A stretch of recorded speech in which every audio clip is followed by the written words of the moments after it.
আসসালামু আলাইকুম রহমতুল্লাহ। আসছে 11ই মে রবিবার। আগামীকালকে একটা মিটিংয়ের কল করেছেন প্রধান উপদেষ্টা মহোদয়। দেখেন, আমরা স্পষ্ট বলতে চাই যে এই মিটিং আসলে যদি বিনিয়োগকারীদের স্বার্থে হয়ে থাকে, যে আগামীকালকের যে মিটিং এবং সোমবারের বাজার যদি আসলেই মার্কেটের উন্নয়নের জন্য হয়ে থাকে, যদি এই মিটিংটা সাধারণ বিনিয়োগকারীদের কথা চিন্তা করে করা হয়ে থাকে, তাহলে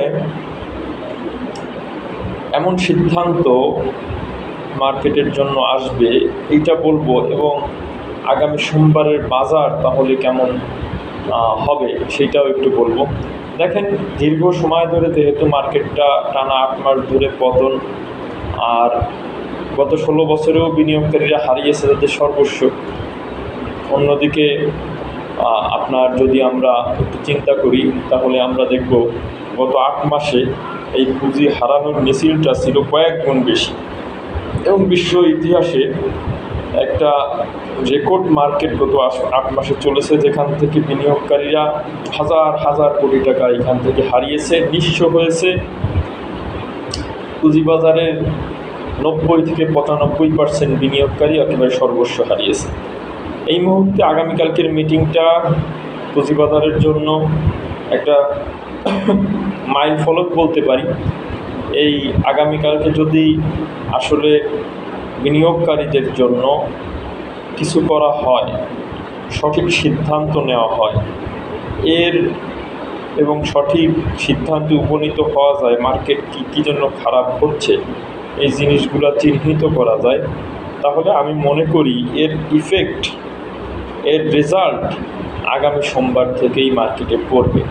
অতএব যদি বিনিয়োগকারীদের জন্য সিদ্ধান্ত নেওয়া হয়, বিনিয়োগকারীদের কথা চিন্তা করে তারা মিটিংয়ে বসে এবং মিটিংয়ে তাদের সিদ্ধান্তগুলা বিনিয়োগকারীদের পক্ষে হয়, তাহলে আগামী সোমবার থেকে টানা মার্কেট উঠতে হবে। এবং টানা মার্কেট উঠবে নন স্টপ, মিনিমাম এখান থেকে 2000 পয়েন্ট বাড়তে হবে।